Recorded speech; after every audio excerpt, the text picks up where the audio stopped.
Good morning, beloveds. So we went back to going to the gym on Wednesdays for the summer.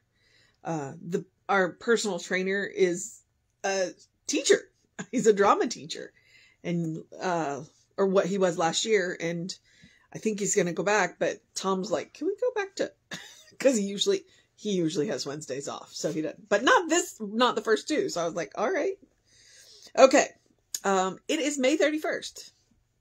May is gone. Our title is Pure Potentiality, and our author is Marian G. Moon, and this is from Lessons of Truth from 2012. And it was just reprinted with permission of our family, so I don't know where she comes from, but hey, Marian G. Moon. You want to look into her. All right, Pure Potentiality. There is something within each person that is absolutely unlimited, a part of us that is never bound. That is the real self, our divinity, our spiritual wholeness. What we are and what we can do is beyond human comprehension. There are no limits to our creativity. Our consciousness is ever expanding, which means that our ability to be creative can never stop. What mind can conceive and believe possible, it can achieve. Each of us is on a path of self-discovery. Although some are not as yet aware of this, all are seeking to release themselves for greater expression and creativity. The part of us that is absolutely unlimited can never run out of ideas for expression. The real self or spirit is all complete and always perfect. The power within us is greater than we understand, yet it is ready for our use and direction. By expanding our consciousness of self, we can draw upon this power for infinite creative expression. There are no limits to possibilities, but each of us must claim these for greater creative expression. Deepak Chopra wrote, "Pure consciousness is pure potentiality. It is the field of all possibilities. It is infinite creativity. We should realize that we are all part of this potential, which needs us for its expression." I have no idea what Foster's up to. He's just being a little weird this morning. All right. So I like the fact that she says each of us is on a path of self-discovery. And the good thing about that is each of us we get to do it in our own time. And recognize that if we could be said to have a purpose, it's that last line. It's like the purpose of us coming into this material realm, this material form, is to express life. That's it. That is your grand purpose. What you do with that is up to you. One of the things that I've heard it say is our life is gift from spirit. What we do with our life is our gift back to spirit. I'm trying to remember who said that. I don't remember. What are you doing, Goofus? So what she is reminding us, what Marian is reminding us, is that the only thing that limits us is us. We can talk about our connection to the infinite source, the source of our own being, the source of infinite possibilities, the source of infinite creativity, all of that. We are connected to that at all times. That is constantly flowing to us. The question is how much are we willing to allow to flow through us? And that is what she's talking about. So the more we know about ourselves, the more conscious connection that we make to that infinite part of ourselves, or as Ernest likes to remind us, that it's Emerson says that there's an oversoul. And what Ernest says, what Ernest Holmes says, is that we have individualized a little piece of that oversoul for ourselves. That's who we are. That's what we are. So we are a part of that grand design, that grand soul. And anything that is possible in that soul is possible for us, because with that, with spirit, it's not bound by time and space. So the full potentiality of that is present at all points, at all times. So whatever it's possible, whatever you can conceive of, you have the possibility of being able to do.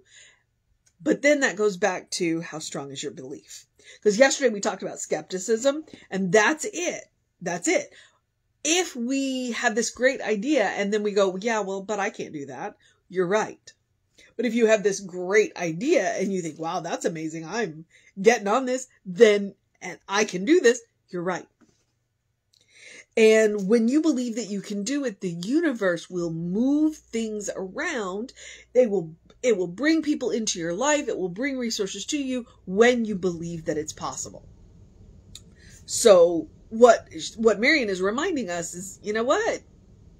It's possible, but the best thing that you can do to work towards that is discover yourself. Know who you are. And I like it. She says, okay, so each of us is on a path of self-discovery.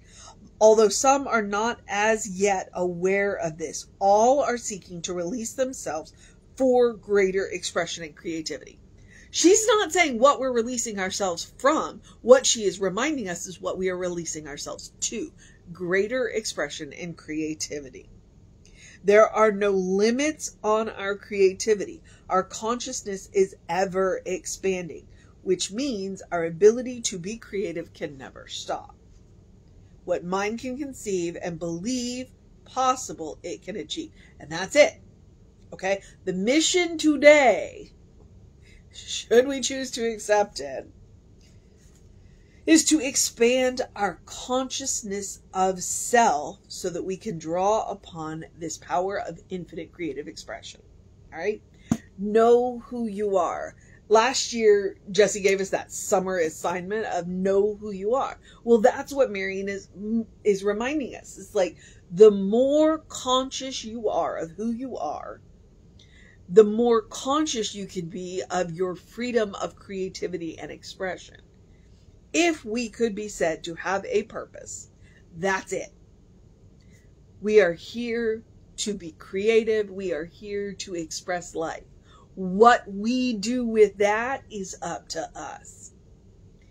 So, your mission today, should you choose to accept it, I said it and then I forgot it because I used her line, is expanding your conscious Surprise. self. So, get to know who you are so that you know the power that you have to draw on. As I like to remind you, unkink that hose. Get your foot off the hose. All right, that's the mission today. I would also remind you that the self-care. All right, he said, oh, he had me doing this.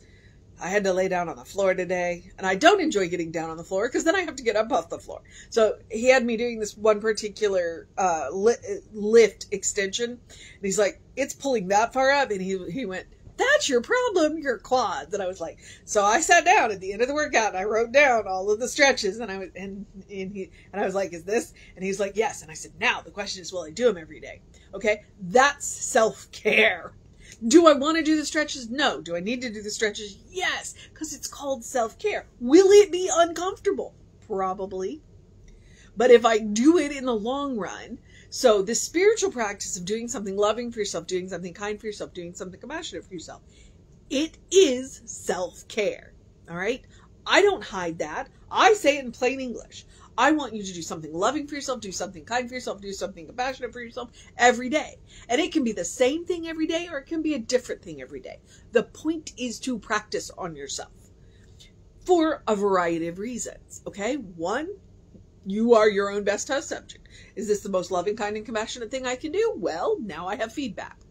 2, I want you to create a habit, a first response, when things happen, you have a default setting, which is loving, kind, and compassionate. The world will work a whole lot better for you when you respond lovingly, kindly, and compassionately. All right? To yourself and to other people. And 3, you deserve your own love. You deserve your own kindness. You deserve your own compassion. Absolutely you do. All right? So practice on yourself. Take care of yourself. Remember all of the qualities of God you have. All right? So kindness, love, compassion, strength, joy. All right? I talk about love, kindness, and compassion, but I also want you to remember that you deserve joy. You got to make room for joy sometimes. It doesn't matter what's going on in the world. Whatever is going on in the world, you deserve joy. All right? So make room for it. That's one of the reasons why I say eat dessert first. Okay? I was tired after yesterday. I came home. So I sat down on the couch to rest. And then finally I was like, my stomach is like, you need to go eat. So I went in and I started to deal with the whole, I have to feed myself. And I was like, you know what? I'm going to have a small, tiny, tiny piece of chocolate. And then I ate a good dinner. So, bear this in mind. Make room for joy. You can eat dessert first. Okay? Your life is a special occasion. Treat it as such. The rest of the suggestions are the usual suggestions. Do something to engage your mind and your body, whatever that looks like for you. Drink plenty of water. Your brain works better when it is hydrated. So when we are doing all this expanding and creativity and believing, that's the way we do it. By making sure our brain is hydrated and working well. And then get that early in your day bright light. Today, the sun was all kinds of interesting as we were driving to meet the trainer. And so I did get that first thing in the morning. And when you get that, it's called a circadian rhythm. It's a hormone balance. It will help you to have more energy during the day and sleep better at night. It's science. You can look it up. If you look up circadian, remember it starts with a C. So early in your day, I'm talking 5 minutes, 5-10 minutes. And if you cannot get out and get in the sun, artificial light helps too. All right. Okay. And as always, I'm going to remind you to open the windows of your soul. Allow the breath of heaven to remind you do live in heaven right here, right now. It's all around you all the time. Okay. So this is my Ernest Holmes quote, right? Opening the windows of our soul. That is what Marian is talking about. Opening the windows of our soul and learning who we are. Recognizing that creative expression that life wants to do through us and allowing ourselves to believe that we are more than we think we are. All right. I say that we're beloved children of God. Yeah. So you're more than you think you are. You are pure spirit. You are pure potentiality. You are love in action. Get to know yourself. And remember that heaven is not a place. It is a mindset. It is a state of consciousness. And when you know who you are, which is an individualized center of the great oversoul, if we want to just mix our metaphors up today, then it's a superpower. Because heaven ceases to be a place that you have to get to any place you are. Because it's a mindset. And it includes love and kindness and compassion and creativity and self-expression and life itself. All right? And as always, you can take Emma's advice, look for the good and praise it. Okay.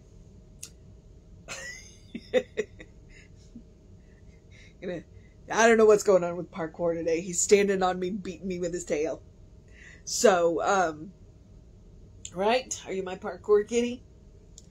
So, and I did say you could take Emma's advice, look for the good and praise it. So, I guess I'm at the social media part where I remind you that we are Creative Life Spiritual Center, Creative Life Spark. I'm the Running Rev Ryan on the social medias that I am on.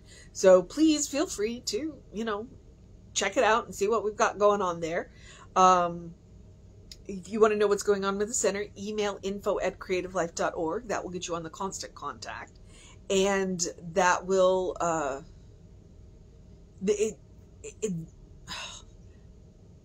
and some days words just don't come easy. The hot links are hot. If it says click here now, if you click there, it will take you right to the information that you want. All right. So, I guess I'm at the part, which I'm normally very expansive, where I tell you to have a great day, a wondrous day, a fantastic day, a magical day, an enchanted day, a wonder-filled day, an awesome day, an amazing day, a cuddle with somebody day, a take a little extra time to love on somebody that needs it day, a creative expression day, a self-discovery day, a good day. And if that is too much pressure, simply have a day. You are enough just as you are. You are a beloved child of God. You are a divine spark, a brilliant light. You are spirit in action. You are God in motion. You are a godling, as Reverend Jessie likes to say, in whom God is well pleased and well represented. All right? You may be the only sacred literature some people ever read. Are you teaching them the God of your understanding? All right, beloveds. I'm going to move. When he's cuddly like this, it's hard to go to work. But I got work to do. So I'm going to encourage you to, I'm going to remind you that Reverend David will be on around 5 p.m. with you. I will be back with you around 9 a.m. tomorrow. Take care of yourself. Know that you are loved, and I will see you next time.